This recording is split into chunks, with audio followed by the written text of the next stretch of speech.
My fiancée had always been one to keep her promises, yet she failed to show up for our wedding as agreed. On the day of the ceremony, the giant screen behind the altar suddenly broadcast intimate photos of her and her stepbrother. The crowd erupted in an uproar. My grandmother, witnessing the humiliation, suffered a massive heart attack on the spot. I called my fiancée, begging her to come back and see my grandmother one last time. Instead, she lashed out at me over the phone. Why does her being so fragile have anything to do with me? You're such bad luck. I'm hanging up. Later, my grandmother passed away. After handling her funeral arrangements alone, I applied for a fashion design program abroad.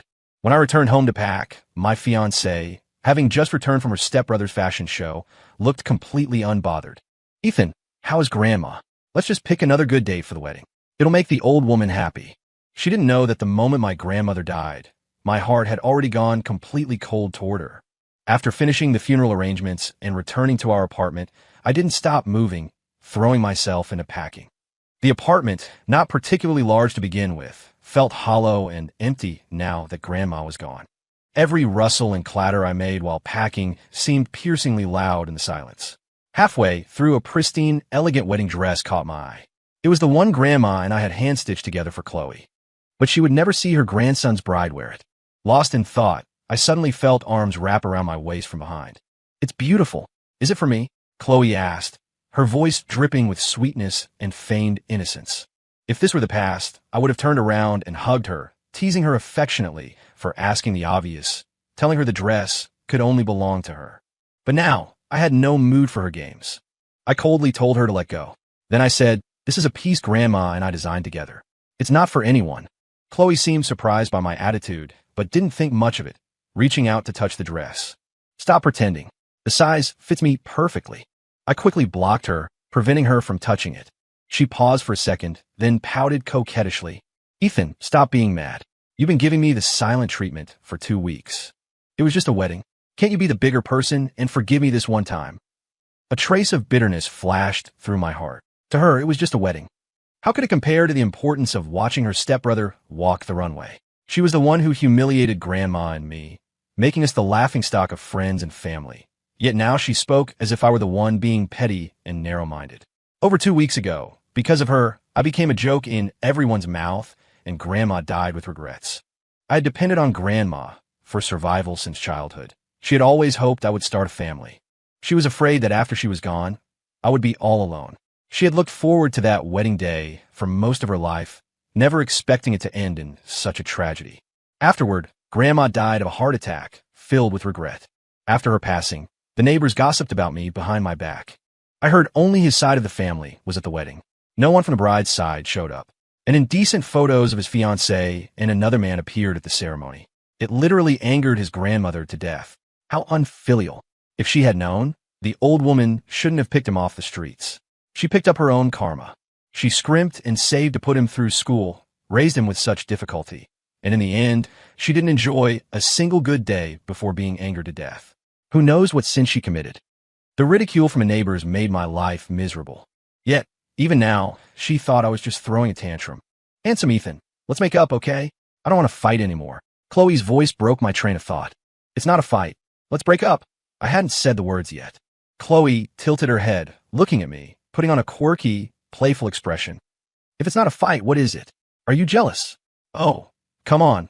Haven't I explained it to you several times? Julian is just my brother. And that show was very important to him. I could not go. We can hold the wedding anytime." She said it so lightly. True, she probably didn't know about the disaster at the wedding yet. But even if the wedding could be held anytime, could my grandmother come back to life? Could the damage she did to me be erased? To her, Grandma and I would always be the backup options. Only her stepbrother was the priority. I didn't respond to her words, just buried my head and continued organizing my clothes. "I'll help you." Chloe, sensing the mood, didn't say more and squatted down to help. She casually picked up a pair of plush gloves, frowning in disgust. "This teddy bear looks so cheap, and it's so worn out. Should we throw it away?" I reached out, took the bear, and treasured it by placing it into a delicate box. As I took the bear, I noticed the couple's ring on her hand. It wasn't the one I gave her when I proposed. It was the latest style designed by a famous jeweler not long ago. Seeing my gaze linger, Chloe quickly pulled her hand back. She said calmly, "I was afraid of losing the wedding ring you gave me, so I took it off and left it home. This is a gift from my brother. You won't get angry over this again, will you? I actually didn't feel much about her boundary-crossing behavior anymore. I just remembered when I gave her the engagement ring, she casually tossed it into her bag, and I never saw her wear it again. She said she didn't like having things on her hands. It affected her work and was inconvenient. Even the custom wedding ring I meticulously designed, she only wore for a while that night before taking it off. But now, she wore the ring her stepbrother gave her, reluctant to take it off for even a moment. Recently, videos of her interactions with her stepbrother had gone viral. It was hard not to see them. The reports were full of sweet interactions between the wealthy heiress and her stepbrother with no blood relation. Details of them wearing couples' rings were also dug up. Some speculated this was a taboo romance in a wealthy family, while others felt their sibling relationship was pure and enviable. I felt no surprise or jealousy regarding her and her stepbrother. I had long grown accustomed to it. I spoke flatly. This is the first birthday gift Grandma bought me with money she saved for a long time when I was a child. Chloe felt regret for her words just now. Sorry, Ethan, I didn't know this was a gift from Grandma. If you like it, how about I buy you a new bear for your next birthday? By the way, how is Grandma's health recently? Next time I have time, I'll go with you to visit her. She always said she would visit Grandma with me when she had time, but she never did. No need, I replied flatly. Chloe frowned, using a teasing tone. Oh, is this little jealous jar? So hard to coax. Oh, stop being angry. Anyway, I've already accepted your proposal. The wedding isn't urgent. I'm not running away. What are you afraid of? In a while, we'll pick a good date together, book a bigger and more luxurious hotel, and hold a lively ceremony to make Grandma happy, okay? Perhaps because she was happy after seeing her stepbrother's show, she was exceptionally talkative today and willing to cater to me repeatedly. If I continued to contradict her, she probably wouldn't have the patience to keep dealing with me. But this time, it wasn't a small squabble. It wasn't a trivial matter. I remember the day I proposed to her. She didn't seem very happy. She just hurriedly put on the ring and left the proposal scene I had prepared for days. And that was just to accompany her stepbrother for his birthday. But that day was also my birthday. I wanted to propose to the woman I loved on my birthday and obtain my happiness.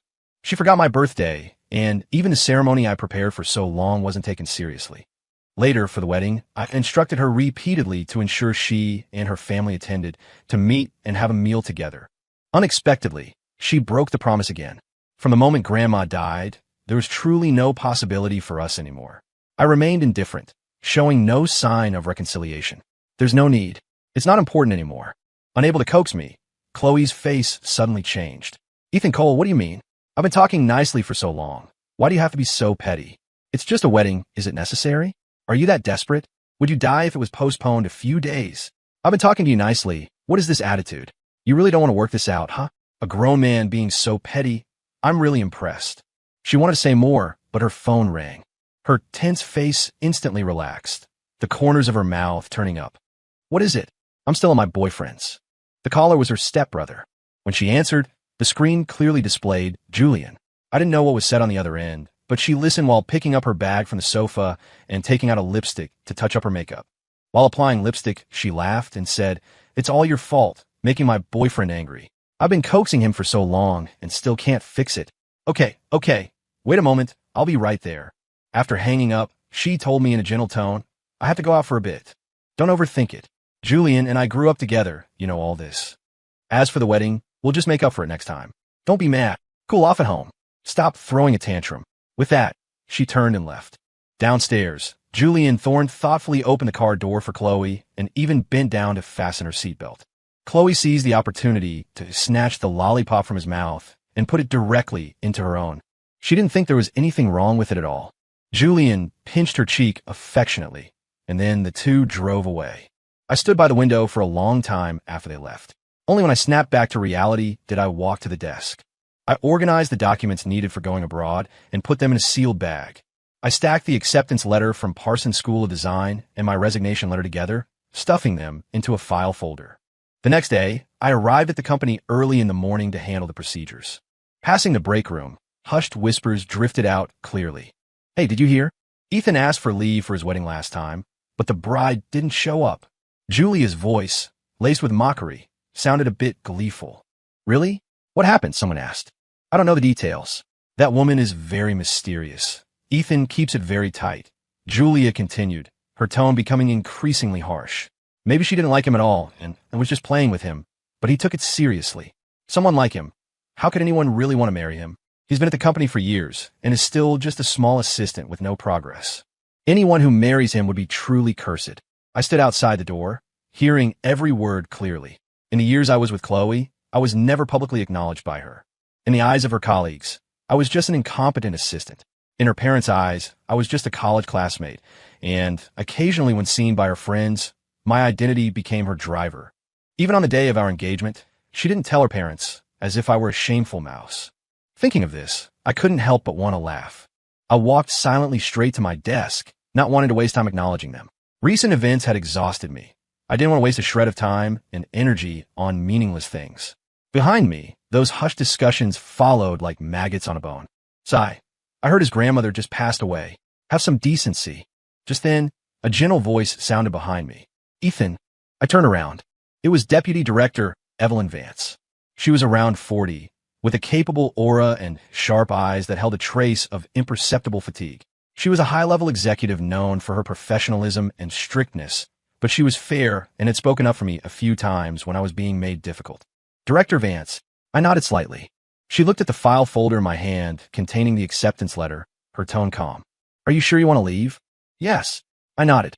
I recommended you go before, and you refused without thinking. Why change your mind suddenly? I replied flatly. There is no one here worth staying for anymore. Besides, it's time I considered what I want to do. That's good. Speaking of which, employees who came in after you with less ability have been promoted and given raises, yet you've been stifled. Now, going out to learn and venture is good. You're still young. It's not too late. Parsons is a good place. It will let you get in touch with more cutting-edge concepts.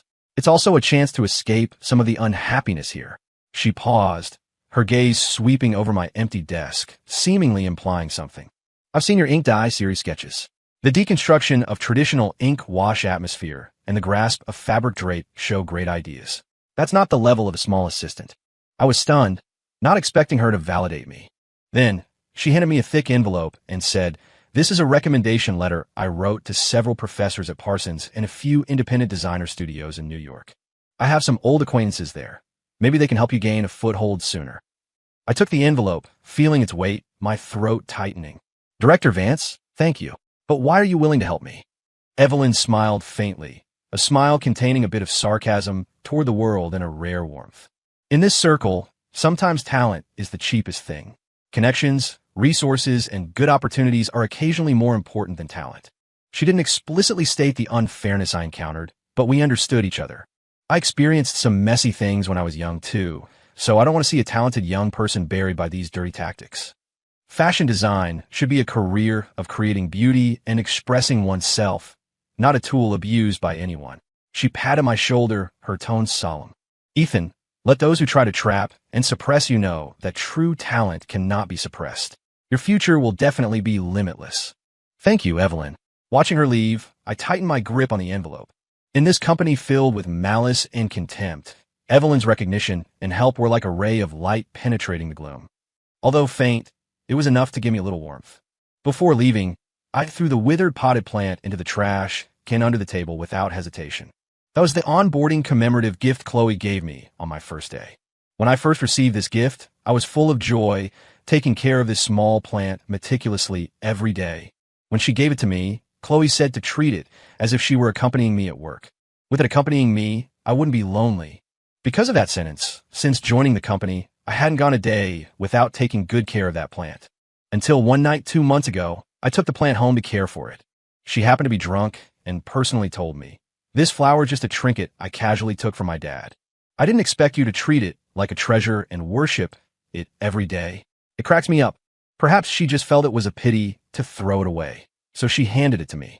I, however, treated it as her precious sentiment, protecting it carefully for several years. Seeing me throw the withered plant into the trash, Chloe walked toward me in disbelief. She demanded, "Why are you throwing the flower away? Haven't you made enough of a scene?" "Just throwing away trash. Is there a problem, Director Sterling?" "But that's my—" She didn't finish her sentence because she didn't want people to know she gave it to me. She was always afraid of people knowing our relationship, worried I would embarrass her. "If there's nothing else, I'm leaving."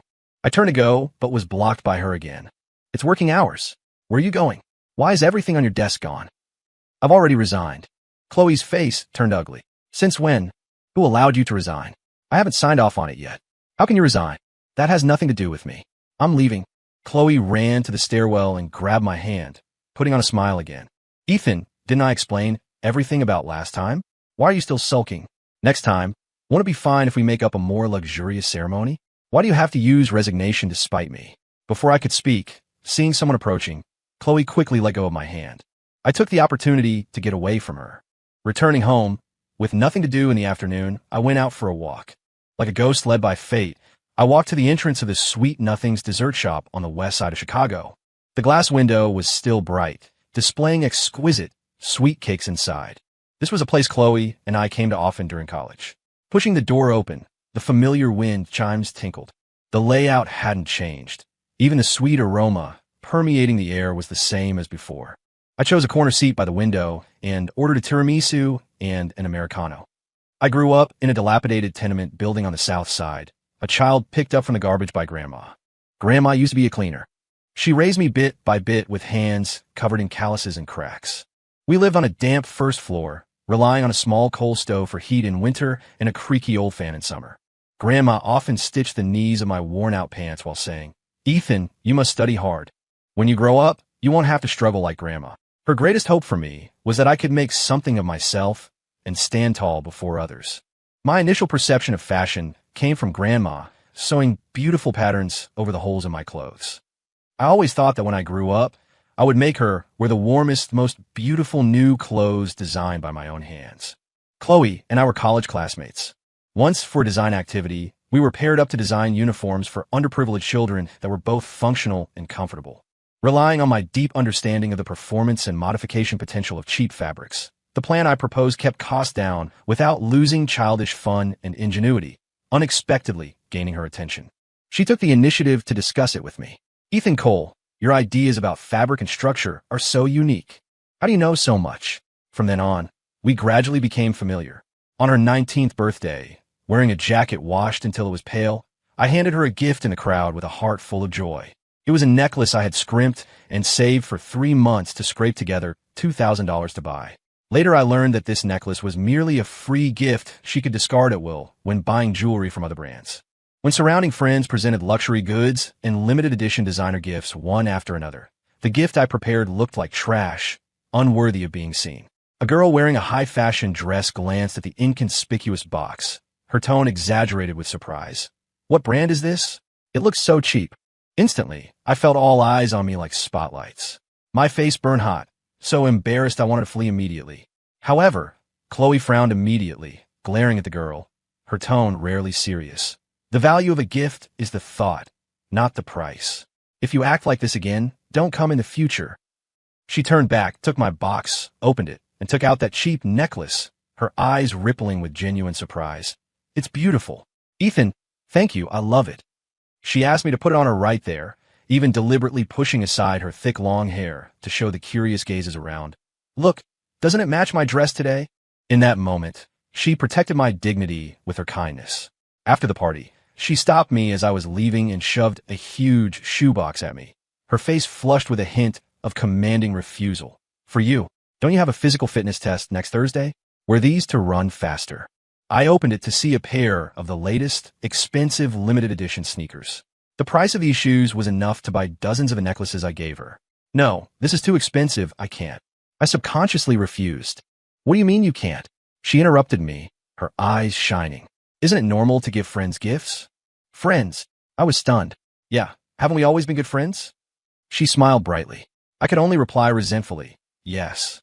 Afterward, I treated those shoes like a treasure, carefully storing them deep in the closet, reluctant to wear them even once. Only a long time later did I learn through friends around her that those shoes were originally a gift she prepared for her stepbrother. It was only because her stepbrother already had the same pair that she felt she couldn't give them and, thinking they took up space at home, shoved them off on me. I thought it was proof she liked me. Unexpectedly, when I harbored incredibly solemn and anxious feelings and formally confessed to her for the first time, saying, "Chloe, I like you," the smile on her face faded. Her eyes darted around, and finally, she just patted my shoulder, using a tone like coaxing a child. "Ethan, isn't it good how we are now? Let's take it slow. Take it slow, start as friends." I heard this sentence exactly 99 times in the following period. For the 99 confession, I personally designed and sewed a beautiful dress for her and bought a bracelet with saved wages. But when she saw me, a trace of imperceptible irritation flashed in her eyes. Unsurprisingly, it was still that familiar rhetoric. Ethan, I know your feelings, but I don't want to go too fast. At that time, I relied on those past moments and her words to stubbornly believe that as long as I worked hard enough and was sincere enough, I could move her one day. I continued to stay by her side as a good friend, available on call, giving my all. Later, her stepbrother returned from studying abroad. Chloe broke her promise for the first time and didn't come to the restaurant we agreed to go to that night. And that was actually the 100th confession I had prepared. I didn't mind taking 100 steps toward her. That day, when Chloe saw her stepbrother holding hands with a girl leaving the station, the originally proper smile on her face froze instantly. That night, she got dead drunk and called me to pick her up. Seeing me, Chloe choked up a bit. Ethan, her voice carried an imperceptible tremor. Let's be together. I was stunned, my mind blank, almost thinking my long-term obsession had caused hallucinations. 3 years, 99 rejections, and Chloe, who broke her promise without warning to welcome her stepbrother right when I meticulously prepare the 100th confession, actually spoke up to say she wanted to be with me at that moment. W.A., what did you say? I asked in disbelief. I said, let's be together. Right now, she repeated, her tone carrying a kind of almost barbaric anxiety. Haven't you always liked me? Liked me for so long, chased me so many times. Now I agree. You walked 99 steps. This last step, I'll take it. The joy in my heart was beyond words, simply melting into a faint sentence. Okay. After graduation, I gave up the chance to study abroad in olive branches extended by large companies. I accepted Chloe's invitation to go to her family's company. I thought at that time, just peacefully accompanying Grandma and Chloe would be the happiest thing in my life. But later, the intimacy between Chloe and her stepbrother, increasingly exceeding the boundaries of ordinary siblings, was like tiny thorns deeply piercing my heart. She would naturally drink the water he drank, taste the food on his plate with his spoon, and even leave lipstick marks on his face as a prank. Whenever I revealed a little discomfort, she always used that tone mixed with impatience and matter-of-factness. Ethan, he's my brother. We are siblings who grew up together. Can you stop being so sensitive and petty? My insecurity, in her view, became ignorant of the big picture and making trouble out of nothing. Sir, we're closing.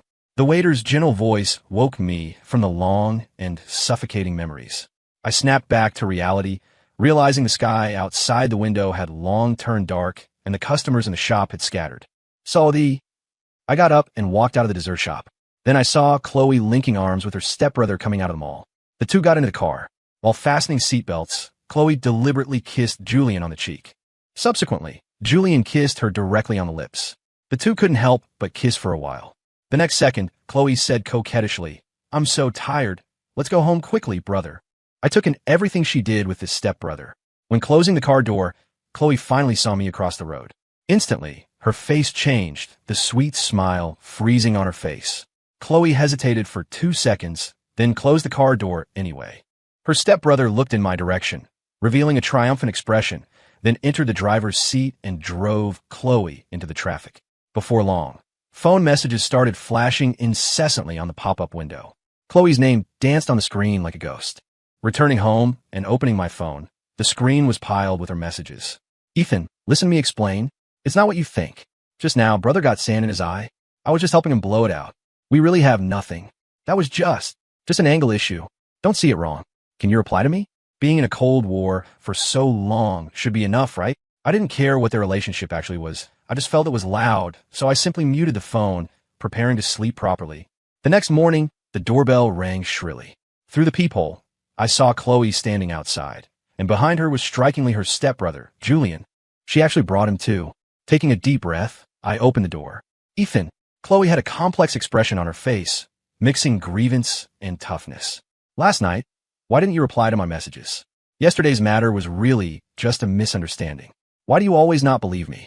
Julian stood behind her, a hint of a smile at the corner of his mouth, his eyes filled with undisguised scrutiny and contempt. Whatever you two do has nothing to do with me. My voice was so calm it surprised me. Chloe's face turned pale, then she reacted like a cat whose tail was stepped on. Ethan Cole, what do you mean? I'm talking to you nicely. What is this attitude? Julian took a step forward at this moment, his posture composed. Ethan, Chloe just has a childish temper. Don't take it to heart. She was so worried last night, she didn't sleep a wink, and dragged me over early this morning to explain to you. His tone was relaxed, as if discussing an insignificant trifle, but his eyes held a bit of provocation. Whether you two are innocent or filthy, I really have no interest in knowing. I looked at the two of them, my gaze cold. If there's nothing else, please leave. Julian sighed at the right moment, looking worried and helpless. He stepped forward and gently embraced Chloe's shoulders, as if comforting her, but his gaze fell on me. Chloe is just a bit carefree, but her feelings for you are real. Not to mention anything else, just regarding your years at the company. If it weren't for Chloe constantly managing things behind the scenes for you and helping you navigate, given your background and, straightforward personality, you might not have lasted this long. His words seemed to be mediating, but in reality, every word was like a poison-dipped needle, implying I was incompetent and living off a woman. Chloe seemed to be reminded and immediately found a new point of attack, or rather, what she considered a merit point. She raised her chin, her face even taking on a bit of smugness. That's right. Ethan, why do you think you've been so stable in the company? It's all because I talked to my dad and the design director of your department. She spoke self-righteously as if she had granted me a huge favor. Those designs of yours show a little cleverness, but do you think that alone allows you to gain a foothold in the company? The workplace is complicated. I asked them to temper you more and not give you a high position yet, for your own good. Listening to her high theory, my heart felt like it was tightly gripped by a cold hand, my blood almost solidifying. So that was it. So the root of all my hard work over the past 2 years, all the rejected designs, all the humiliation of being suppressed, was here. Not anyone else, but Chloe Sterling. She personally wove an invisible net to trap me firmly, yet complacently thought it was protection for me. Julian nodded slightly from his side, adding in a tone that seemed fair, but was actually full of superiority. Although Chloe's method might be a bit direct, her intentions were good. You just work steadily as an assistant in the design department. Avoiding those disputes is indeed the safest choice for you right now. Why must you fight with her over a momentary grievance? Exactly. Chloe nodded vigorously, as if receiving immense support. Ethan, I'm doing this for our future, for your own good. When I completely take over the company later, I'll definitely let you be the design director. Then, the whole design department will be under your management. You could do whatever you want. Just suffer a little for now, accumulate more experience. When we get married, everything will be yours. Don't always fuss over immediate gains and losses. Take the long view. A trace of mockery flashed in Julian's eyes, but on the surface, he chimed in, yeah, later, the company will belong to the two of you. I found it extremely ridiculous. Before, when I proposed, she claimed that to prevent people from saying I was with her for money, we needed a prenuptial agreement stating I couldn't touch a cent of her money. The content of the agreement was still vivid in my mind, yet now she spoke like this. I shook my head and said coldly, Chloe, let's break up. I hope you won't pester me anymore. As soon as the words fell, Chloe froze in place, her eyes full of disbelief. Break up? Ethan, what nonsense are you talking about? Julian stood by, a flash of pleasure in his eyes, as if waiting to watch a good show. Yeah, how can you break up with Chloe over a small matter? Don't you know Chloe always has you in her heart? Even when watching shows abroad, seeing designs you like, the first person she thought to share with was you. Hearing this, my lips curved into a cold arc. Even now, he didn't forget to mention watching the show abroad to sting me. Julian truly demonstrated his superiority at every moment. Yes, Chloe had shared quite a few runway photos with me in messages, saying things like this style suits you so well, or let's study this together when I get back. But stopped at words. Since returning to the country, well, had she spent half a thought on me? On the contrary, Julian, under the guise of being a stepbrother, frequently went out with her, and she always received gifts and care from Chloe. Who Chloe actually loved had long been clear at a glance. Seeing Julian speak up for her, she seemed to find her courage. Recovering from the shock just now, her anger grew. She crossed her arms and sneered, Exactly, Ethan. What right do you have to break up with me? From the time you entered the company until now, the job was given by my family, connections were managed by me. Besides drawing a few broken pictures, what else can you do? Without me, could you even survive? She blurted out a long string of accusations, fluent, as if rehearsed countless times in her heart. Watching her like that, I suddenly found it funny. So in your eyes, I've always just been a pathetic wretch who can't survive without you. Chloe stood rigid, seemingly not expecting this reaction from me. After a long while, she said softly with a trace of imperceptible panic. I didn't mean that. Ethan, I know you misunderstand me and think I affected you too, but Chloe really just treats me as a brother. We grew up together, so our feelings are naturally thicker. Don't fail her sincere heart because of a momentary fit of pique. I stopped walking, turned back to stare at him coldly, and asked word by word, so the thick, sibling affection you speak of, is it the kind where you can kiss? As soon as my words fell, Chloe reacted like a cat whose tail was stepped on, instantly exploding. Ethan Cole, you are simply unreasonable. She pointed at my nose in exasperation. Fine, break up, right? Don't regret it. I want to see how many days you can last in this industry without the Sterling family. Don't come kneeling to beg me then. Julian also immediately switched to an expression of kindness taken for ill intent, embracing Chloe's shoulders. His tone carried hypocritical regret. Ethan, you're just too impulsive. Chloe, let's go back. Let him calm down first. Watching their retreating figures, I let out a breath. 2 days later, at the company, Chloe vaguely heard colleagues whispering in the break room. Did you hear? Little Ethan's grandmother passed away. It seems she died on the day of the wedding, angered to death by his fiancée. It seems it was a heart attack. No wonder he suddenly resigned to go abroad for further studies. Looks like he was hurt badly by his fiancée. Those fragments of words struck Chloe's ears like thunder. Grandma passed away? Going abroad for studies? She froze in place, the coffee cup in her hand almost slipping. An unprecedented panic instantly seized her heart. She almost immediately rushed out of the company, but when she drove speedily to my apartment, she found I had already left. The neighbor told her I had gone to the airport with luggage early in the morning. Chloe's face turned pale. She called me. I didn't want to answer, but she kept calling. Helpless, I pressed the answer button. Is there something? Ethan, why didn't you tell me Grandma passed away? Would telling you have been useful? Chloe froze for a second, then said urgently into the phone, Wait for me. I'm already on the way to the airport. I just spoke flatly. Don't come, there's no need. I'm through security.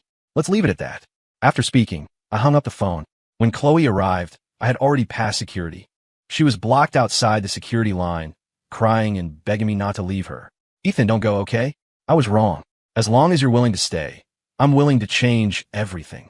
I'll tell my dad right now, we'll get married. And then in 2 years, we'll have a baby, okay? As long as you stay, I'll agree to anything. I definitely won't get so close to Julian anymore. Ethan, really? Believe me. Give me one more chance, okay? Once, I forgave her countless times and felt jealous and sad for her many times. She never repented. Now that I had accumulated enough disappointment, what use was saying these things? Her claims of loving me and begging me were not because she truly loved me, but because she couldn't accept that I no longer loved her and unconditionally fawned over her. But she forgot, I'm also a human, not a toy that only listens obediently. You don't know yet, do you? At the wedding, it was the intimate photos of you and your dear brother that literally angered Grandma to death. Now you come to tell me this. Do you think it's still useful? Chloe's face solidified instantly. She hurriedly choked out. Ethan, he and I really have nothing. I don't know why it turned out like that. I didn't mean to anger Grandma. I beg you don't go, okay? As long as you stay, I'm willing to compensate you. I'm willing to do anything. Chloe, go back. Don't pester me anymore. We are impossible now, Chloe said with a crying tone. Ethan, the person I love has always only been. Before she finished speaking, Julian came to the airport to find her. She immediately stopped her unspoken words. Seeing me turn to leave, she actually made a promise toward my retreating back with deep affection. Ethan, I'll wait for you to come back. When the time comes, I will definitely make up a wedding of the century that belongs to us. Hearing her promise of a wedding of the century, my heart didn't ripple in the slightest. I just felt it was ironic. I was too lazy to even turn my head. She hadn't yet discovered that in that so-called our apartment, all traces belonging to me, my sketches, my fabric samples, the drawing pen I used most often when staying up late designing, had long been cleared out by me. I wouldn't be coming back. The plane landed in New York. The cold, damp air rushed at my face, carrying a kind of free sharpness. The one picking me up was my childhood friend, Ben Miller. Meeting an old friend in a foreign land, especially at the lowest point in life, made this friendship seem particularly precious. Seeing me, he greeted me enthusiastically, patting my arm vigorously. Finally arrived. Ethan, if you hadn't come, I would have suspected you were kidnapped by some wolf of Wall Street. He took the heavy suitcase from my hand and familiarly led me toward his second-hand Jeep in the parking lot. In the car, Ben navigated through traffic while chattering about his experiences in New York over the past 2 years. He studied computer science and had come to NYU for grad school 2 years before me. Now, he was interning at a startup, living the typical New Yorker life, staying in a not-so-spacious apartment in Brooklyn, earning a not-so-hefty salary, yet full of longing and drive for the future. You don't know, when I first came, the language barrier, cultural differences, and heavy coursework almost drove me crazy, he said, shaking his head with a smile, though his tone carried the composure of someone who had weathered hardships. But it's fine once you get through it. Thinking back now, that suffering wasn't in vain. At least it let me know my worth and see the path I want to take clearly. What about you? Is everything handled back home? He changed the subject, probing carefully. He knew roughly about Chloe and me, having kept me company via transoceanic calls during countless nights when I was most oppressed. I looked at the skyscrapers rapidly retreating outside the window, my voice calm. Yeah, it's completely over. Grandma's funeral is handled, and I have no ties with her anymore. Ben was silent for a moment, then sighed heavily. It's good that it's over. That kind of princess, we can't climb that social ladder, nor can we serve her. Since you're in New York, start over. With your talent, where can't you shine? I pulled the corners of my mouth. Yeah, start over. I told him I had been accepted into the master's program at Parsons School of Design. This was a dream buried in my heart for years, when I almost gave up for so-called stability and catering to the Sterling family's expectations. I planned to solidly complete my studies first, get in touch with more cutting-edge design concepts and technologies. New York is a fashion capital. There are many opportunities and fierce competition. I want to see how far I can actually go. As I spoke of my plans, my heart gradually became firm. Ben was very supportive. No problem. Just speak up if you need help with anything in life. By the way, crash at my place for a few days first. I'll help you look out for apartments near the school. For the rest of the day, Ben took me to get familiar with the environment in Manhattan. We ate a Chinese meal that wasn't authentic, but was enough to comfort homesickness, chatting about each other's current situations and visions for the future, as if returning to our carefree teenage years. With a friend by my side, the sense of alienation in a foreign land was diluted significantly. The next day, I went to register at Parsons. The brand new environment, intensive courses, vastly different teaching methods, and talented, ambitious classmates from all over the world made me feel unprecedented pressure and challenge. The language barrier was the first obstacle. Professional terminology and fast-paced classroom discussions often made me struggle. Cultural differences and clashes in design concepts also took time to adapt to. In the first few weeks, I lived quite wretchedly, often staying in the studio until late at night, repeatedly revising design drafts, looking up materials, and practicing the language. But strangely, this pure busyness, striving for dreams and my own future, made me feel an unprecedented fulfillment. Physical fatigue couldn't outweigh the peace and focus in my heart. Gradually, I began to keep up with the pace. Relying on solid fundamentals and a desperate effort, my design assignments began to get approval from mentors, and I even received good evaluations in a small conceptual design selection. I frantically learned new knowledge. The inspiration and creativity, once obscured by the haze of emotions, sprouted and grew again in the new soil. Suddenly, a call from Chloe briefly broke my calm. Ethan, where are your things in the apartment? Your sketches, your award certificates. Why are they all gone? Didn't you say you were just going for further studies for a while? I said irritably. When did I say I was just going for further studies for a while? She asked in shock. Could it be you're not coming back? Chloe, we are done. Please don't contact me again. And your good brother Julian wouldn't want to see you like this either. My deliberate alienation and mention of Julian seemed to prick her like a needle. The breathing on the other end of the phone suddenly became rapid, and then suppressed sobbing actually came through. Ethan, don't say angry words. I know I was wrong. I really know I was wrong. It was me being immature. I shouldn't have ignored your feelings. She confessed through sobs, but I just interrupted indifferently. Can you stop being fake? Chloe, if I'm not mistaken, Julian is right next to you, isn't he? The other end of the phone instantly fell into a dead silence. A moment later, Julian's annoying voice sounded, carrying a pretentious tone of persuasion. Ethan, you went abroad in a fit of pique just to prove yourself, didn't you? You have to know, with our family's strength and connections, Chloe can open up domestic connections and resources for you. As long as you listen obediently, you won't have to work hard alone outside. Can't you calculate this account clearly? Don't trouble yourself. After speaking, I hung up the phone without hesitation. Unexpectedly, Chloe was relentless and continued to message me. Ethan, I know quite a few top designers in New York. Do you need me to introduce you? I can also find connections to put in a word with Parsons professors.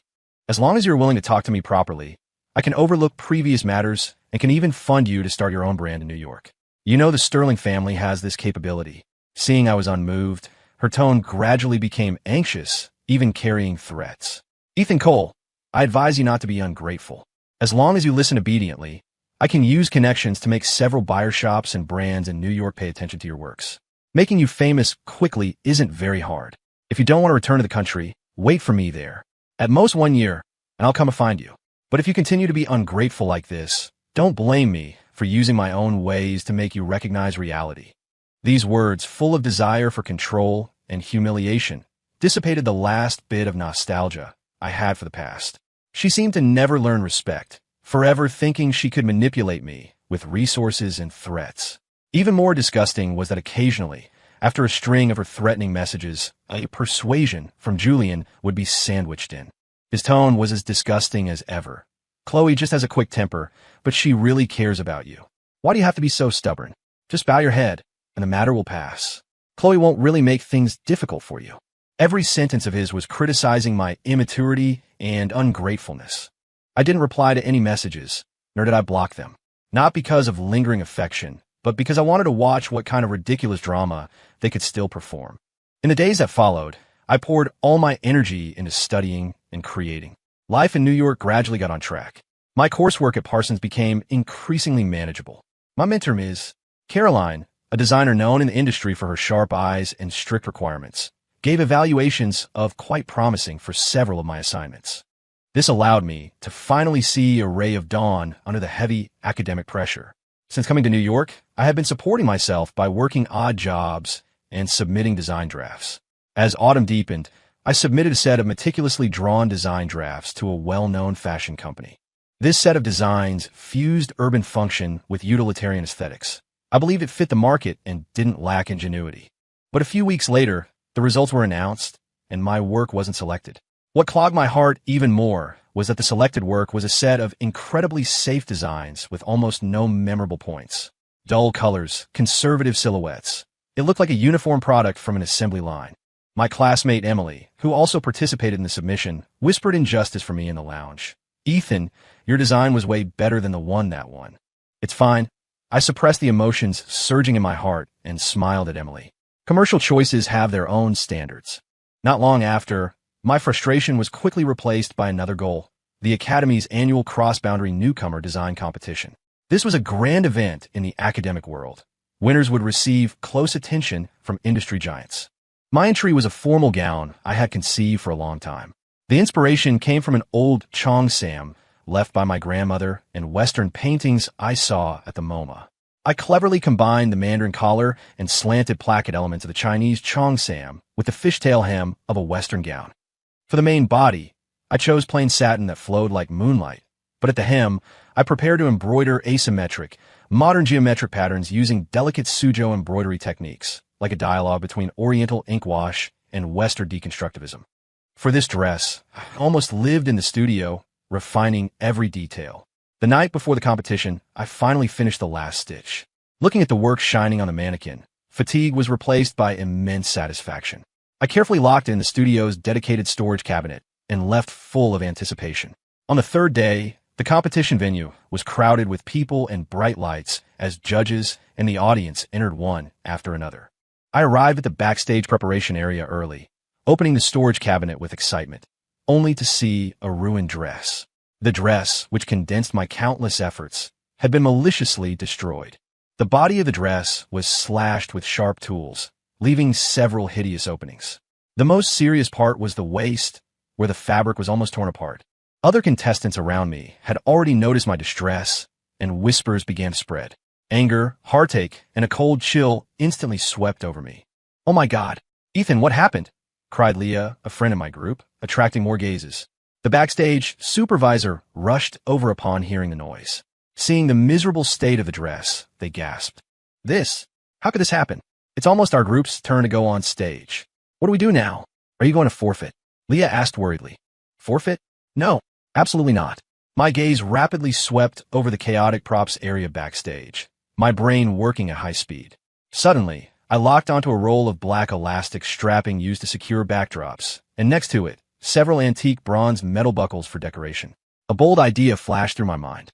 Leah, help me get that roll of black strapping and scissors. Quick! As I spoke, I quickly took the damaged dress off the mannequin. Under the stunned gazes of everyone, I picked up the scissors and without hesitation, cut the torn fabric on both sides of the dress completely along the rips, forming two sharp high slits. Then, I took the wide-brimmed black elastic strapping and wrapped it tightly around the waist of the dress like a corset armor, perfectly covering and reinforcing the worst damage there. Finally, I buckled those few antique bronze metal rings irregularly and powerfully onto the black straps and shoulder straps. My movements were as fast as lightning, without the slightest hesitation, as if this were not an emergency rescue, but an impromptu creation. Ethan, you are. The backstage professor watched, dumbfounded. When the staff urged our group to prepare to go on stage, I had already completed the final adjustments. The originally gentle and graceful gown had completely changed appearance. The high-slit skirt brought a fierce momentum, and the black armor at the waist and metal buckles were full of power and unruliness, forming an extremely strong visual conflict with the oriental charm retained in the upper body. It was as if a gentle dancer had instantly donned battle armor. My model, wearing this reborn dress, stepped onto the runway. The music started, lights hit the dress, and I could feel the gazes from the judges and audience below instantly turning toward it, a mix of surprise and inquiry. The display segment ended, entering the judge's critique. The head judge, the famous Chinese-American designer Ms. Vivian Shun, looked at me sharply. Contestant Ethan Cole, your work seems to have a considerable discrepancy with the submitted design concept. Can you explain? The whole venue went quiet. I took the microphone, took a deep breath, and spoke calmly. Ms. Shun judges. Less than half an hour before going on stage, my dress was maliciously destroyed by someone, almost impossible to display. A low gasp rang out from the audience. I continued, but I think the spirit of design should not stop at presenting perfection, but lies more in how to transform sudden brokenness into a new aesthetic language. So, I used the only materials backstage to modify it. Ripped silk is not necessarily an end. It can also be the beginning of a new life. This fractured silk, rebirth, retains the oriental base and integrates Western deconstruction and power. Perhaps, this is a more profound interpretation of cross-boundary and newcomer. It is not only a fusion of styles, but also the courage to break shackles and reshape oneself when facing adversity. My voice fell, and the scene was silent. Immediately, Ms. Vivian Shun was the first to applaud, her eyes holding undisguised appreciation. Well said. What's even more brilliant is the soul you endowed the work with. You sublimated a disaster into a presentation with more impact and memorability. This is the boldness and talent a designer should have. Other judges also nodded in agreement, and warm applause rang out from the audience. I stood on the stage, looking at the flashing lights and approving gazes below. What surged in my heart was not lingering fear, but an unprecedented firmness and strength. The applause surged like a tide, then slowly receded. Standing on the podium of the cross-boundary newcomer design competition, holding the trophy, what I felt was not only an honor, but a firmness breaking through the soil. That fractured silk crisis manufactured by Chloe did not crush me. Instead, it became the first turning point in my career as a designer, making me deeply realize the power of creativity and resilience. The spotlight effect of the competition appeared quickly. Ms. Vivian Shun extended an olive branch to me, inviting me to intern at her haute couture studio. I didn't hesitate at all and seized this opportunity countless people dreamed of. In the days at the Chin Studio, I immersed myself in precise control of top-tier craftsmanship, fabrics, and client needs, deeply integrating Parsons' theoretical knowledge with the industry's strict standards. Mentor Caroline wrote in an email after learning of it, "Ethan, you prove that true talent cannot be obscured. Happy for you." At the same time, that fractured silk rebirth gown, due to the story behind it and its unique visual impact, was featured in a special report by a cutting-edge fashion media outlet, causing quite a stir online. An independent singer actually contacted me through the studio, hoping I would customize a performance outfit with a similar spirit for her next MV. This was my first true personal client. I poured out all I had learned, and the delivered work surprised her immensely. This substantial design fee, along with the internship stipend, finally allowed my life in New York to escape the embarrassment of financial straits. Time flew in busyness and fulfillment. 2 years later, I graduated from Parsons with excellent grades. My graduation collection, Urban Landscape, received the highest evaluation from the Academy. I didn't choose to immediately enter a large company. Instead, relying on my accumulated portfolio, competition honors, and the reputation built at Chin Studio, I began taking projects as an independent designer. I focused on providing personalized designs for specific clients while establishing stable cooperation with several niche buyer shops that share my philosophy. Every step was taken steadily and solidly. Another 2 years passed. After accumulating enough experience, capital, and a small but refined team, I formally registered my own brand in New York, Pink Bear. The brand's core concept was beauty and cuteness, focusing on combining Oriental aesthetic heritage with modern urban wear needs, blending fashion beauty with lovely goodness, while emphasizing the balance of tailoring, fabric, and practicality. We avoided the torrent of fast fashion, adhering to slow work, producing fine products. Through meticulously planned social media content, cooperation with compatible fashion bloggers, and precise placement in niche channels, we gradually accumulated a group of loyal customers and a good reputation in the industry. Just as my brand began to rise steadily and the team was busy preparing for the first independent fashion show, a transoceanic phone call broke the silence of an afternoon. The caller ID was a strange domestic number, but the area code pointed to that city I hadn't returned to for a long time. I picked up the phone. A slightly old and tired voice came from the other end, carrying a trace of imperceptible fawning.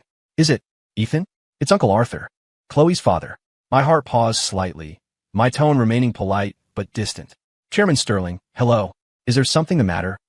The other end was silent for a few seconds, seemingly weighing words. "Ethan, I heard you're developing very well in New York and founded your own brand. Uncle is very happy for you." He paused, changing the subject, his tone carrying unconcealable heaviness. "To be honest, the Sterling Group has encountered some difficulties in recent years. Chloe was too radical in some decisions and invested in a few unreliable projects, causing major problems with the group's capital chain. Plus, our designs in recent seasons have had mediocre responses. The market has been squeezed by many emerging brands. We haven't had a hit product for a long time." I listened quietly, not interrupting. I had heard rumors of these situations through friends in the industry. The Sterling Group clung to tradition. Their design thinking was rigid, plus they loved internal fighting, weren't united at all, and suppressed newcomers. Falling behind in the rapidly changing fashion torrent to become what it was today was almost inevitable. Seeing I didn't respond, Uncle Arthur's tone became more urgent. "Ethan, look, can we cooperate? Your design talent is recognized. Sterling's production lines and channels are all still there. As long as you are willing to provide design drafts for us, we can give you the most generous profit sharing and can even link with your brand for promotion. This is absolutely a win-win." He painted a seemingly beautiful prospect of cooperation, but between the lines, a message was revealed. Sterling Group urgently needed fresh blood to save the decline, and they had their eyes on my design ability. I walked to the floor-to-ceiling window of the office, overlooking the bustling street scene of New York. Flashing through my mind were the glaring screen at the wedding, the design drafts stained by coffee, and Chloe's suppression and targeting of me. "Chairman Sterling," my voice was calm and firm, without a ripple. "Thank you for your recognition. But, I'm sorry, I cannot cooperate with Sterling Group." "Why?" Uncle Arthur's tone held astonishment and a trace of imperceptible despair. "Ethan, I also learned later that Chloe did some excessive things to you in the past and caused you certain harm. I apologize to you on her behalf. But business is business. This is also a chance for you to quickly open up the domestic market. This has nothing to do with the past." I interrupted him, my tone remaining cool. "This is my personal choice. Pink Bear is my lifeblood. I don't wish for its designs to be bundled with a brand whose philosophy doesn't align and is currently in trouble. Besides, I don't have the energy to do other work right now. I have my own development plan and brand positioning." I paused, then added, "Also, Chairman Sterling, strictly speaking, the root of Sterling Group's problems may not lie entirely in design, but more in business philosophy and decision-making mechanisms. Without changing fundamentally, even with good designs, I'm afraid it will be hard to reverse the decline. I'm very busy. The brand's debut show is imminent, and there are many things to handle. If there's nothing else, I'm hanging up. Ethan, reconsider. We can discuss the terms again." Uncle Arthur was still trying to make me stay. "Sorry, Chairman Sterling. I wish your company finds a way out soon. Goodbye." I didn't give him another chance and decisively ended the call. Putting down the phone, my heart was unusually calm. No pleasure of revenge, nor the slightest wavering. Everything about the Sterling family was, to me, already an echo of the last century. Their rise and fall could no longer stir waves in my heart. My assistant knocked and entered, handing over a document. Mr. Cole, the fabric procurement plan for next quarter needs your final confirmation. Also, the show's music director wants to communicate details with you again this afternoon. Okay, I'll look at it right away. I took the document and quickly threw myself into the intense work. Hanging up that call from Uncle Arthur, filled with pleading and destitution, my heart was calm and waveless. The haze of the past had long been dispelled by the fulfilling and creative life before me. I lowered my head to continue reviewing the fabric procurement plan brought by the assistant, fingertips sliding over those soft or stiff samples, outlining the colorful picture of Pink Bear for the next season in my mind. Mr. Cole. Assistant Lisa poked her head in again, a smile on her face. Miss Serena Hart is here. She says she wants to chat with you about new ideas for the next tour's costumes. Serena Hart, that Mandapop little diva. The collaboration on her MV costume design last time was very successful. Wearing the battle suit I designed, which fused futuristic feelings with soft elements, she shone radiantly on stage. The song and the visual complemented each other, receiving excellent responses. Her sweet, lively face and penetrating voice coincided perfectly with my brand's core positioning of beauty and cuteness. Since then, she became my regular client and a loyal fan of Pink Bear. Quick, invite her in. I put down the fabric samples in my hand, the corners of my mouth turning up unconsciously. Serena wore a simple, comfortable casual outfit, unadorned yet still bright-eyed and white-toothed. She walked into my office with a smile and sat naturally in the chair opposite me. Not disturbing your work, are you, Designer Cole? Ms. Hart's inspirational visit is the highest priority at any time. I smiled and poured her a glass of water. What style is the tour this time? We soon immersed ourselves in a heated discussion. She described the emotional core of the new songs, the stage atmosphere she wanted, both powerful, yet not losing her unique sweetness. I quickly sketched rough drafts, suggesting using gradient yarn to simulate nebulas or cleverly integrating cute bear ear elements into the shoulder or skirt designs. Our collision of thoughts always produced wonderful chemical reactions. At first, this was purely professional cooperation, but deeper exchanges time and time again allowed me to see her seriousness, professionalism, and dedication to art beyond the stage. Affection quietly sprouted. Our cooperation became more frequent. Sometimes she would come directly to my studio for fittings and modifications. During her fittings, I would give the most professional advice on how to adjust to better highlight her strengths, how to make the clothes more expressive on stage. She always trusted my judgment and occasionally offered unique insights from a performer's perspective, benefiting me greatly. The relationship went a step further, starting from a time she rehearsed for a new song. That day she mentioned in passing she was practicing a new song in the rehearsal studio and couldn't grasp some details well. Like a ghost led by fate, I took some inspiration sketches and the coffee she loved to the rehearsal studio. Through the glass, I saw her practicing dance steps over and over, repeatedly polishing a lyric, sweat soaking her forehead hair, but her eyes bright. That focus and passion for her profession deeply moved me. During a break, seeing me, she was pleasantly surprised. Why are you here? Sending you some fuel. I raised the coffee and sketches in my hand, also seeing if any inspiration burst forth. After that day, I occasionally went to keep her company during rehearsals, giving her suggestions on stage presentation as a professional audience, and silently accompanying her when she was tired. My friend Ben knew and tooted on the phone. Not bad, Ethan. Upgrading from designer to exclusive consultant and #1 fan? I see your motives are not pure. For the New York stop of her first global tour, I was naturally a guest of honor, sitting in the audience, watching her in the spotlight, wearing the performance outfit I personally designed covered in fine shimmering sequins and cute bear claw dark patterns, singing moving love songs. In that moment, pride and an indescribable emotion overflowed in my heart. She shone brilliantly on stage, and I knew that within that brilliance, there was my painstaking effort. After the tour ended, I had a successful celebration banquet. The lights were soft, the atmosphere just right. Her team members, my good friend Ben, and a few other studio partners were there. Taking advantage of the warmth of slight intoxication, I pulled her to a relatively quiet terrace. The night breeze was slightly cool. The night view of New York spread out beneath our feet. My heartbeat was a bit fast. Looking at her side profile, appearing even more gentle under the moonlight, I gathered my courage. Serena, I spoke softly, my voice carrying a trace of imperceptible nervousness. From the first cooperation to later accompanying your rehearsals, watching you shine on stage, I seem to not only admire your talent and not only be satisfied with being a partner. She turned her head, looking at me with bright eyes, saying nothing, waiting for me to continue. I want to participate more in your life, want to be your support when you're tired, want to design more beautiful clothes for you. I took a deep breath, looking firmly into her eyes. Also, Serena Hart, I like you. Can you be my girlfriend? I was a bit nervous. She listened quietly to me finish, a smile slowly blooming on her face, sweeter and more moving than any moment on stage, carrying a bit of shyness, but mostly joy. She said in a gentle and clear voice, "Okay." After falling in love, our lives and work intertwined more tightly. She remained my muse. I customized clothes for her to attend various award ceremonies and record programs, striving to perfectly display her charm each time, while also integrating Pink Bear cute elements. Every appearance received high praise. I would also try to adjust my schedule to watch every important performance of hers, encouraging her backstage. When she went into retreat to prepare a new album, I managed live trivia for her, being her most stable shield.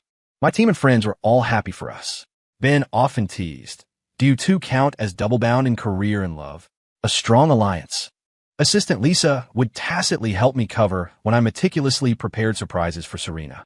On a day significant to both of us, marking the 3rd anniversary of Pink Bear and the celebration night of Serena's latest album winning a major award, I reserved a table at a restaurant we frequented that overlooked the city night view, inviting only a few most important friends.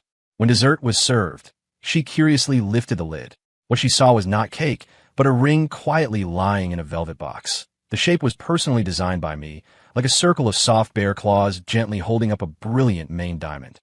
Under the knowing and blessing gazes of friends and family, I knelt on one knee. "Serena," I looked up at her, my eyes full of unreserved love. 3 years. Pink Bear has grown up, and my love for you has only increased. Thank you for walking into my life, using your light to illuminate my whole world. The road ahead, I want to walk it with you forever, design beautiful clothes for you for a lifetime, and be your most loyal listener and reliance for a lifetime. Will you marry me? Serena's eyes reddened instantly, tears carrying a happy smile. She nodded vigorously and reached out her hand. Ethan Cole, I am willing to marry you. Amid the cheers and applause of friends and family, I put the ring on her, hugging tightly. Our wedding was warm and unique, completed under the witness of close family and friends. Serena didn't choose a traditional wedding dress, but wore a new style wedding dress I specially designed for her. The skirt was embroidered with our names and musical note dark patterns, sweet, elegant, and unique. After marriage, we remained each other's best partners. She conquered the audience on stage. I opened up territory in the design field. We would discuss creativity in the studio together and also stay at home during holidays, enjoying ordinary warmth. Her smile remained the source of all my inspiration and the scenery I most wanted to see when returning home. One afternoon, sunlight filled the living room. She leaned on the sofa reading a book. I was modifying a new design draft nearby. A faint happiness flowed in the quiet atmosphere. I looked up at her focused side profile, my heart filled with indescribable satisfaction. She seemed to sense my gaze, lifted her head, and smiled beautifully at me. "What is it?" I put down the pen, walked over to sit beside her, held her hand, and said softly, "Nothing. I just feel that being able to marry you is a bit unreal. Makes me want to cry a little." 3 years passed. The development of Pink Bear in New York became increasingly stable, becoming a highly anticipated rising star in the niche affordable luxury field. My married life with Serena was also sweet and fulfilling. We supported each other in our careers and warmed each other in life. At a suitable opportunity, I decided to temporarily put aside the work at hand and return to the country to visit Grandma, to personally tell her this news that had been brewing in my heart for a long time. The cemetery in early spring carried a trace of coldness and tranquility. Holding a bouquet of white lilies, Grandma's favorite when she was alive, I walked along the familiar bluestone path to Grandma's grave. However, from a distance, I saw a woman wearing an expensive suit, her figure slightly thin, standing in front of Grandma's tombstone. It was Chloe Sterling. She seemed thinner than in my memory, but that air of deliberately maintained arrogance between her brows still existed. Hearing footsteps, she turned around. Seeing it was me, A trace of extremely complex emotion flashed in her eyes, surprise, panic, then quickly replaced by a kind of forced calm arrogance. Ethan Cole. A look of joy appeared on her face. You're back? When did this happen? Why didn't you tell me? I walked forward calmly, gently placed the lilies in front of the tomb, looked at the kind smile in Grandma's photo, my heart filled with mixed feelings. I turned to look at Chloe, my tone cold. There seems to be no need to report my itinerary for returning to the country to Miss Sterling. Chloe's face changed slightly, but she soon returned to that pretentiously high and mighty appearance. Ethan, I was wrong about what happened before. I apologize to you. So many years have passed. Can't you let go of the past? I shook my head gently, my gaze falling back on Grandma's tombstone. Miss Sterling, some hurts cannot be erased by a sentence of apology. Besides, I'm living very well now and don't want to be entangled with people and things from the past anymore. Chloe didn't seem to expect I would be so resolute. She bit her lip, a trace of unwillingness flashing in her eyes. Then what do you want me to do for you to forgive me? I straightened up and looked at her calmly. Chloe, I don't want to bring up past events. I came today just to talk to Grandma alone. The past. She seemed stung by this word, her volume raising slightly. How can it be past? Ethan, I know you still have me in your heart. You're just still angry with me. Angry I didn't attend the wedding back then. Angry I got close to Julian, right? She took a step forward, trying to grab my arm, but I turned sideways to avoid it. Her eyes became urgent. Ethan, I know I was wrong. I really know I was wrong. Look, all these years, I've been sweeping the grave for Grandma on your behalf. Rain or shine. I have you in my heart all along. Shall we start over? I felt a wave of absurdity. I shook my head, my tone decisive. Chloe, we ended long ago. I am living very well now and am already married. Married? She seemed to hear a joke, carrying a kind of almost paranoid certainty. How is that possible? You've only been abroad a few years. How could you get married so quickly? And how could you let me go so easily? We had so many years of feelings. Are you still minding Julian? I really have nothing with him. He is just my brother. After you left, I already kept my distance from him. Watching Chloe's unrepentant appearance, I felt a deep sense of powerlessness and boredom. She seemed to live forever in the narrative she wove herself, refusing to see reality clearly. It has nothing to do with Julian Thorne. I interrupted the defense she repeated countless times, my tone carrying an unquestionable finality. Chloe, I'll say it one last time. We are finished. My life now has no you, and has long had no place left for you. I don't believe it. She almost screamed out, tears finally uncontrollably falling, ruining her meticulously drawn eyeliner. Ethan Cole, look at me. Look at me. We were together for so many years. Were those days fake? You said you would love me forever. How could you? How could you fall in love with someone else so easily and marry someone else?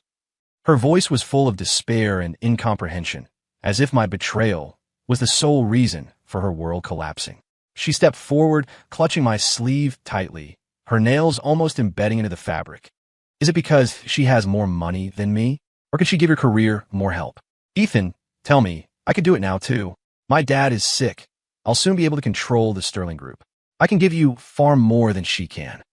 She began to use her most familiar logic, resources and benefit exchange, to measure everything, trying to find a crack to salvage. This mindset precisely proved we were people from different worlds long ago. I forcefully brushed off her hand, stepped back to open up distance, my eyes cold. Don't think everyone is the same as you. I married her because I love her, nothing more. Love. Chloe seemed stung by this word. She smiled sorrowfully, her eyes unfocused. You love her? Then what about the love between us? Ethan, what does it count as? Is it so worthless? Gone just like that. She seemed to fall into her own emotional vortex, beginning to mutter to herself. I know, I was a bit willful before, ignored your feelings. But I regretted it later. I really regretted it. I come to keep Grandma company every day just to fulfill filial piety for you, to let you know I have you in my heart. Why won't you give me one more chance? Watching her like this, there was no movement in my heart, only pity. Everything she did, rather than repentance, was more like a self-touching performance. What she craved was my response and forgiveness to alleviate the guilt in her heart, not truly realizing she was wrong. I didn't want to carry on this meaningless dialogue with her anymore. So I directly took out my phone and showed the photo of my wife on the screen to Chloe. This is my wife, Serena Hart. My voice was calm and firm, carrying unquestionable happiness. We love each other very much. This is my life now. Chloe's gaze was nailed to the screen. That unfamiliar face overflowing with happiness was like a poison-dipped dagger, thoroughly piercing all her self-deception. She suddenly laughed out loud. Ethan, you can't even lie well. This is a currently popular singer. Do you take me for blind? How could you possibly marry her? Believe it or not, I didn't look at her again, turned to face Grandma's tombstone, bowed deeply, and said softly, Grandma, I'll bring Serena to see you next time. Then, I turned around without hesitation and strode away along the path I came. Behind me, Chloe also left proudly. I returned to the hotel where I was staying. After reporting my itinerary to my wife and chatting for a while, I washed up and rested. Tomorrow night, I had to attend an exchange banquet hosted by the local fashion association, so I couldn't sleep too late. I had no intention of attending such social events, but the head of the association was a respected senior who had given me guidance when I first arrived in New York. I couldn't decline his personal invitation. Stepping into the banquet hall, crystal chandeliers flowed with color, fragrances and shadows mingled, and glasses clinked. I tried to exchange greetings with people in a low profile, but my gaze inadvertently collided with Chloe in the corner. She had obviously dressed up meticulously, wearing a flamboyant red dress, jewelry glittering, trying to regain her past glory. Seeing me, a gleam of a successful scheme flashed in her eyes. Holding a wine glass, she walked toward me, with that stepbrother Julian still following beside her. Ethan, what a coincidence. She deliberately swirled the wine glass in her hand. What? Your wife didn't accompany you? Looks like she's a busy person. Julian chimed in cooperatively with a low sneer, his eyes full of mockery. Ethan, when did you get married? You didn't even invite us for a drink. Hearing this, Chloe's face changed slightly. I couldn't be bothered to talk to them, just said lightly, Miss Sterling, my private matters don't require your concern. Chloe leaned in a step closer, lowering her voice, carrying a stubborn scent of perfume. Ethan, stop pretending. I know you're still angry, but you can't use marriage to trick me. Before I had time to voice a rebuttal, a not-so-small commotion suddenly erupted at the entrance of the banquet hall, accompanied by several exclamations and rising and falling shutter sounds. Everyone's gaze, including Chloe and Julian's, was involuntarily attracted over. At the entrance, a graceful figure arrived flutteringly. She wore a pink bear, haute couture series gown I personally designed for her. Soft cherry blossom pink tones, simple and neat lines, only dotted with exquisite, three-dimensional tulle designs like little bear ears at the shoulder and neck, retaining the brand's cute genes while perfectly setting off her elegance and aura as a star. It was precisely Serena Hart. How could she be here? I was startled, then immense surprise surged up. She clearly said her schedule couldn't be arranged, and she would fly over to meet me 2 days later. Serena obviously saw me too. Across the crowd, she smiled at me. That smile was sweet as ever, but with a few more degrees of tenderness and intimacy than on stage. She ignored those trying to step up and strike a conversation, walking straight toward me. The eyes of the entire banquet hall focused on her, whispers incessant. It's Serena Hart. Why is she here? Oh my God, she's wearing a pink bear gown? It's so beautiful. She walked over to that designer. They know each other. Amid everyone's stunned, probing gazes, Serena naturally walked to my side and extremely naturally reached out to interlock fingers with me. Hello everyone. Let me introduce. This Mr. Cole is my partner, and also my husband. Her voice wasn't loud, but it clearly transmitted into everyone's ears, including Chloe and Julian, who were close at hand. The word husband exploded in Chloe's ear like thunder. The smile on her face froze instantly, blood draining from her face at a speed visible to the naked eye.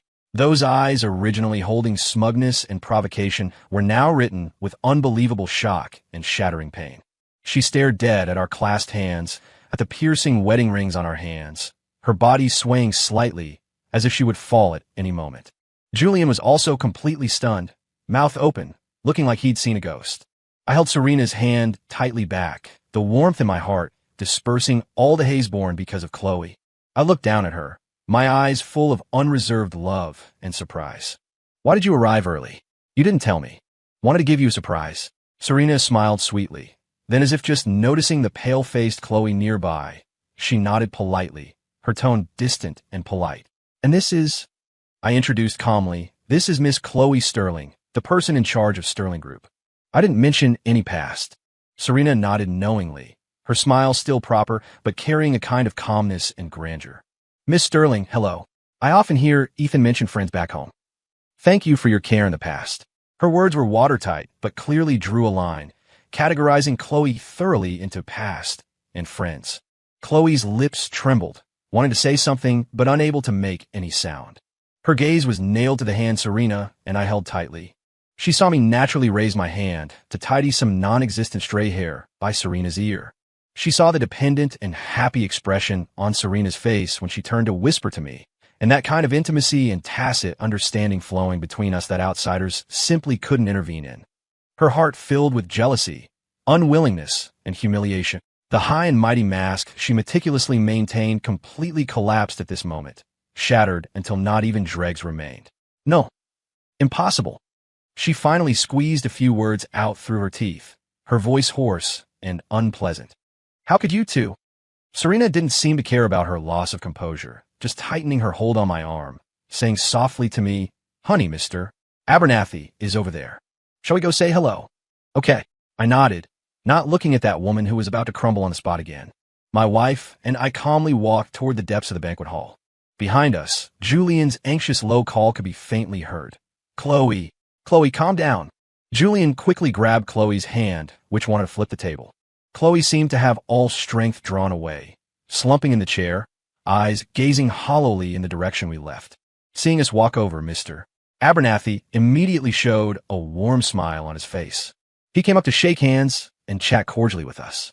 People around seeing this scene cast envious and admiring looks one after another. Those who originally surrounded Chloe and Julian also gradually dispersed, turning their attention to us instead. This exchange banquet finally ended in a harmonious atmosphere. Since it was rare to return to the country, my wife and I stayed for a while longer.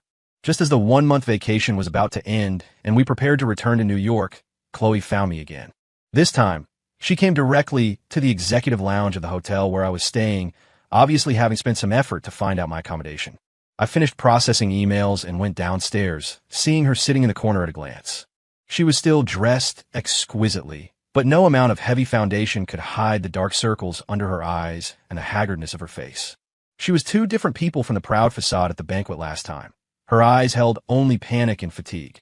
Ethan, seeing me, she immediately got up to welcome me, her tone carrying unprecedented urgency, even a trace of humble pleading. Can we talk? Just for a moment. I promise not to take up too much of your time. I didn't want to tussle with her in a public area and attract unnecessary attention, so I nodded slightly and sat down opposite her. As soon as she sat, she spoke impatiently, hands clasped nervously, knuckles turning white. Ethan, I know whatever I say now is useless, but I really have nowhere to go. Her voice was hoarse, eyes quickly turning red. My dad is in the hospital. His condition is very bad. It's Julian and his mom who harmed him. They want to steal my dad's company. She sniffed, as if using all her strength. Ethan, for the sake of our feelings for so many years in the past, help me, okay? I can't watch helplessly as my dad's lifeblood is stolen by them.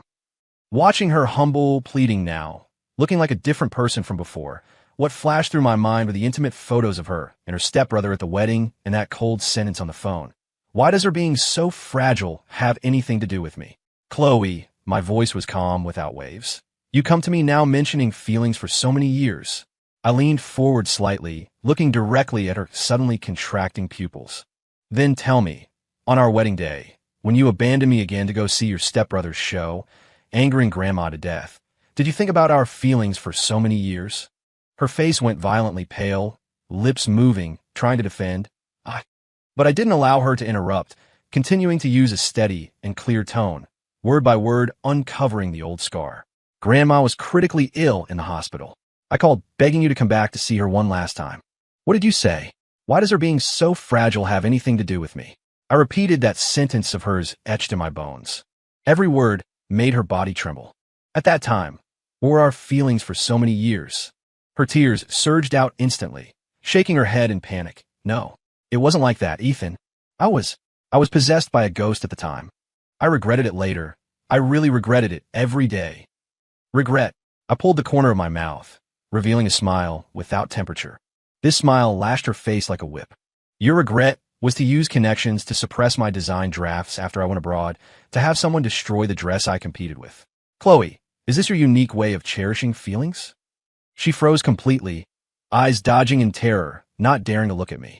Now, you've encountered trouble and have nowhere to go, So you remembered we still have a past relationship that you long ago trampled until it was worthless?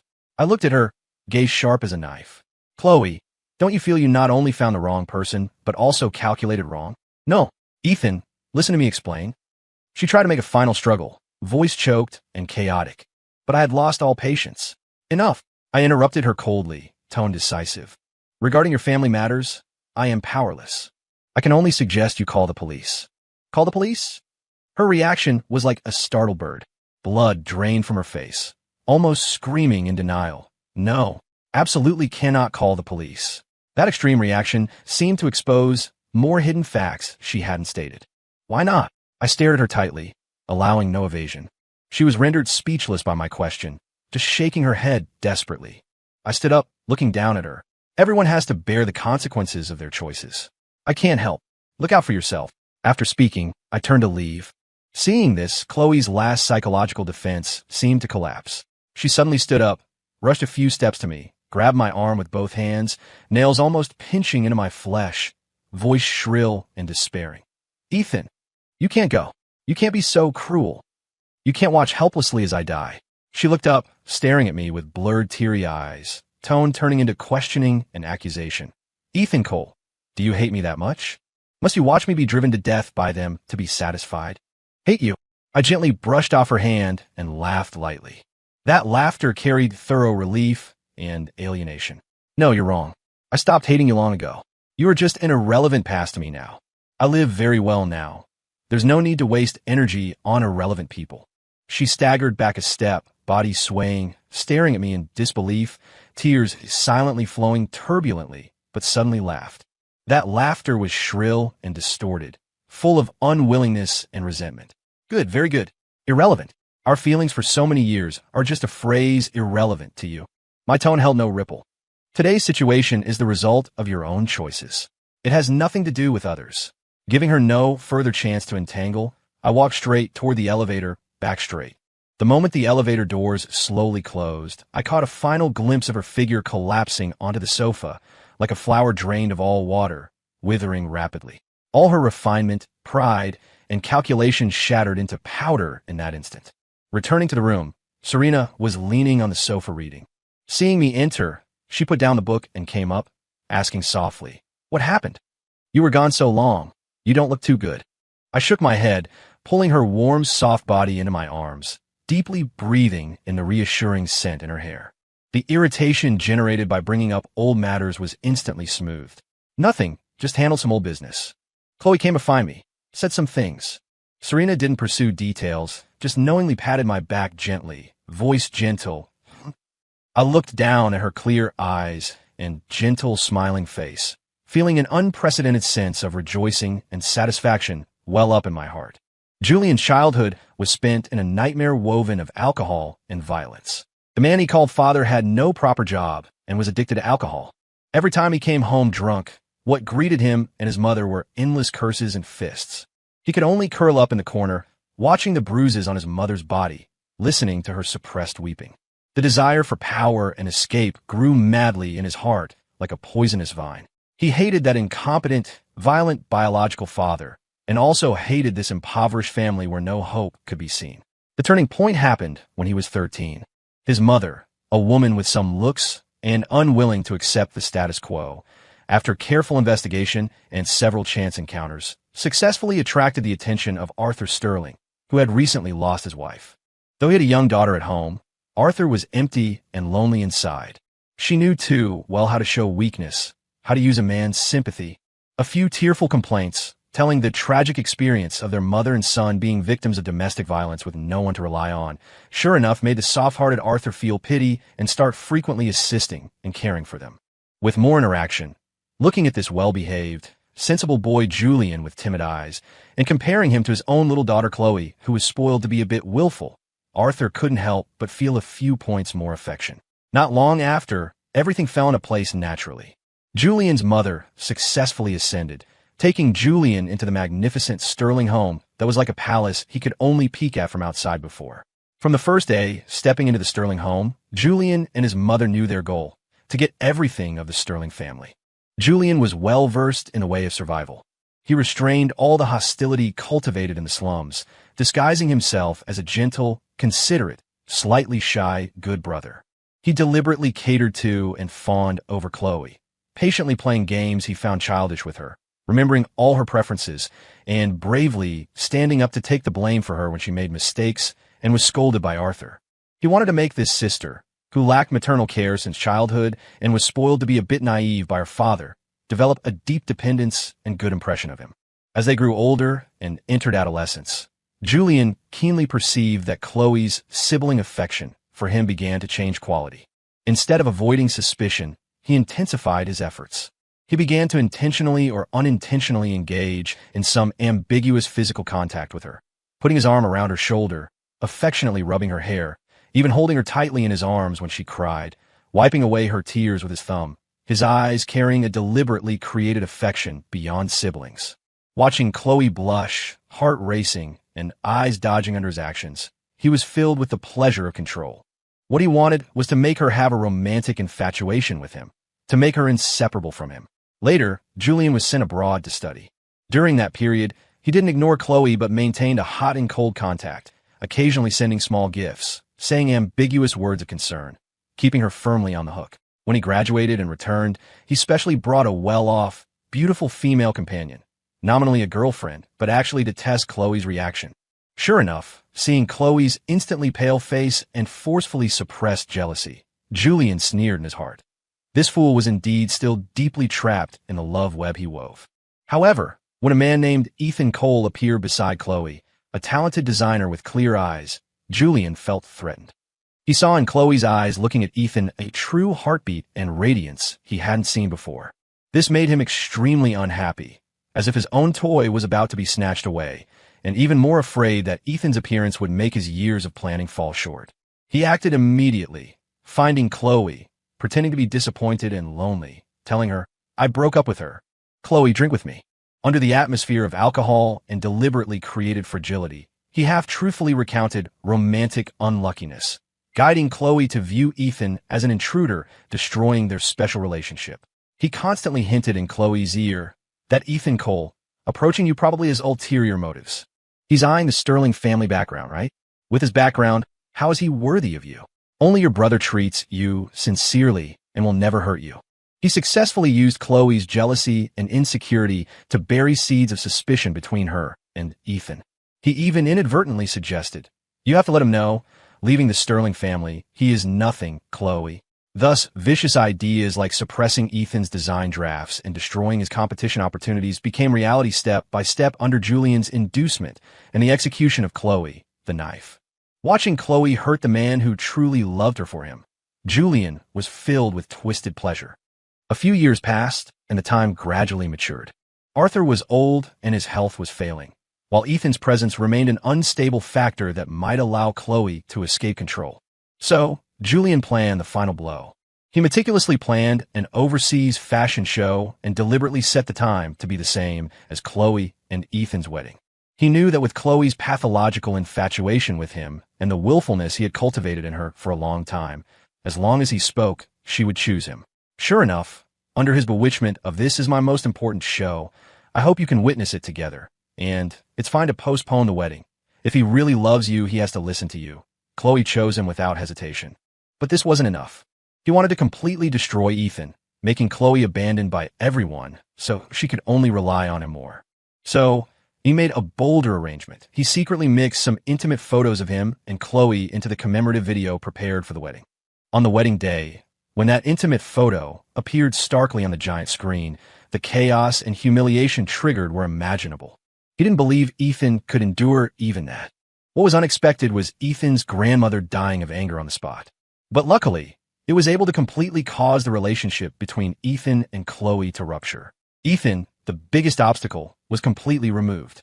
As for Arthur, suffering successive blows from the company's continuous losses, plus the chronic poison in the porridge his mother cooked, his body collapsed completely, and he was hospitalized. The power of the Sterling Group finally fell logically into the hands of him and his mother. Watching Arthur dying in a hospital, and that foolish sister who was played in the palm of his hand and still couldn't see the truth, Julian only felt incredibly carefree. Mother and son endured for many years, rack their brains, and finally seized this huge family property. Standing in front of the floor-to-ceiling window of the Sterling Group CEO's office, overlooking the city beneath his feet, he revealed an undisguised, cold, and greedy smile. In the country, Chloe sat alone in the empty, cold villa. On her phone screen was Julian's hypocritical face accepting an interview, pretending to say he would take good care of my sister and stabilize the group. Chloe thought of her father, thought of the tonic soup Victoria Thorne brought to her father, and the sentence Julian whispered in her ear when she was dragged away by security. Good sister, behave yourself, and you might still have a way to live.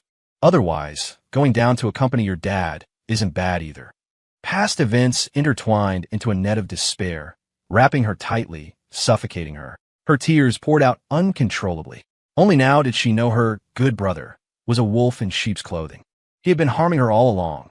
He was the one inciting her to be estranged from Ethan. It was her own blindness and deafness that led to misjudging people, leading to today's outcome. One afternoon in late autumn in New York, while I was selecting fabric sample for the next season's new products with Serena in the studio, my phone vibrated silently on the table. It was a transoceanic text message from a strange number. The message was very long. The sender was unsigned, but the despair revealed between the lines and the familiar tone made me instantly confirm the identity. Chloe. Ethan, when you receive this message, please forgive me for disturbing you one last time. I know I long ago lost the qualification to say anything to you, but there are some truths I must tell you, also considered as making a belated closure for myself. I saw Julian's computer, that encrypted hard drive he never lets leave his body. Inside are complete records of how he and that poisonous woman Victoria Thorne plotted for years to embezzle the Sterling family assets. And those few photos from our wedding day. My fingers tightened abruptly, the phone screen seeming to turn a few degrees colder. Serena noticed my strangeness and looked over worriedly.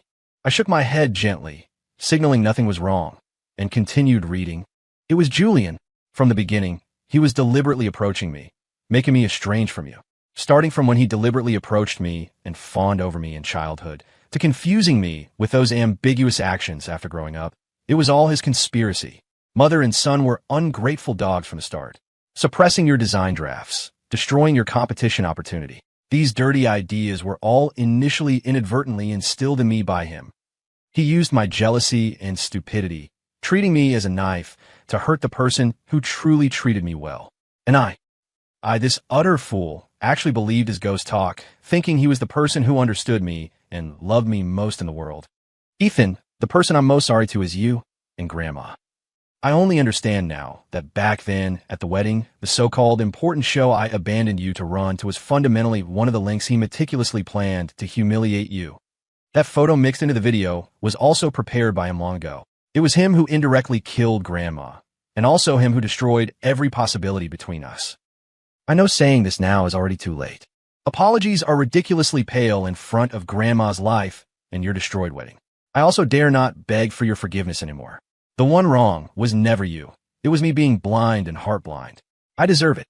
And my dad, he didn't die of natural illness. It was Victoria Thorne who tampered with his medicine. Julian was the accomplice. They stole my dad's company, and now they've killed him. Ethan, I'm sorry for all the harm I caused you, for my stupidity and viciousness, and for Grandma. The message stopped abruptly here. I held the phone, unable to speak for a long time.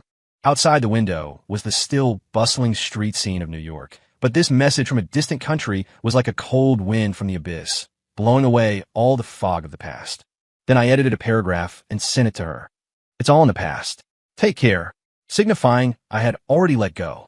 In the country, after Chloe sent that long message, she calmly deleted the record, took out the SIM card, snapped it, and flushed it down the sewer. There was no expression on her face. Her eyes were a kind of dead gray after burning out. She dressed up meticulously, putting on a red dress she liked most, a gift from her father at her coming-of-age ceremony. Then, she dialed Julian's number. Julian, her voice was unusually calm, even carrying a trace of long-lost dependence, as if returning to the past. Is Aunt Victoria home? I've thought it through. I agreed to sign the equity transfer documents left by Dad. Tonight, let's have a meal together. Dad's funeral was too rushed. We haven't been able to have a good meal together. Julian, on the other end, seemed a bit surprised, but hearing the words equity transfer, vigilance was suppressed by greed. He and Victoria were both in that villa that now belonged to them. Regarding Chloe, This loser who had lost everything and seemingly finally accepted her fate. They didn't suspect anything, even agreeing with the kind of pleasure of victors tasting the final fruit. Dinner was arranged in the villa's dining room. The long dining table was full of exquisite dishes, but the atmosphere was strange and cold. Chloe behaved unusually docilely, even actively pouring wine for Victoria and Julian. Victoria and Julian looked at each other, a trace of doubt flashing in their eyes, but mostly disdain. They drank that wine. After 3 rounds of drinks, Chloe looked at them and suddenly started laughing. The laughter was hollow and desolate. Julian, your computer hard drive password is the date you moved into the Sterling home, right? The smile on Julian's face froze instantly. I saw the things inside. Chloe said word by word, eyes like knives dipped in poison. How you seduced my dad, how you calculated against me, how you suppressed Ethan, how you put that photo at the wedding, and how you killed my dad. I saw everything. Victoria stood up abruptly, face pale. What nonsense are you talking about? Nonsense, Chloe sneered. Need I play those photos, recordings, and transfer records right in front of you? Julian's eyes were sinister. He tried to rush over violently, but suddenly felt dizzy, his whole body weak. Victoria also felt unwell at the same time, collapsing in the chair. What did you put in the wine? Julian gasped for breath, looking at Chloe in horror. Nothing. Chloe slowly stood up, taking out a small metal canister from the handbag she brought. Inside was transparent liquid. The strong smell of gasoline instantly permeated the air. Just something to make you stay quiet. Don't worry, the dose isn't large, won't kill you, just makes you unable to move. How could I let you die so easily? She began to splash gasoline on the thick carpet of the dining room, on the expensive curtains, on Victoria and Julian's terrified but immobile bodies. No, Chloe, you can't do this. I'm your brother, Chloe. Julian let out a desperate roar. Brother? Chloe laughed madly, tears pouring out. Are you worthy? You killed my dad, destroyed my life. I want you to die in a most painful way. Only then can a little of my hatred be dispelled. Victoria tried to beg for mercy, making whimpering sounds, but was choked by the strong gasoline smell and a violent coughing. Chloe stood at the door, taking a last look at this house, carrying all her happy and painful memories. Looking at those 2 enemies struggling on the sofa, faces distorted by extreme fear. She flicked the lighter. An orange-red flame jumped in her hollow pupils. Go down together and repent to my dad. She let go of her hand. Flames rose with a boom, rapidly swallowing everything, including those shrill screams swallowed by the fire. When firefighters and police finally extinguished the fire and found 3 charred bodies in the ruins, everything was long irretrievable. Chloe Sterling, the wealthy heiress once favored by thousands, finally perished together with her stepmother and stepbrother, whom she hated to the bone in such a tragic way, drawing a bloody period to her twisted and tragic life. When the news came, I was selecting a gown for Serena's concert. Putting down the phone, looking at Serena's gentle and quiet face in the mirror, my heart was peaceful. All kindness and resentment had burned out with that fire, and my life had already welcomed a warm and lasting light that truly belonged to me. Story complete.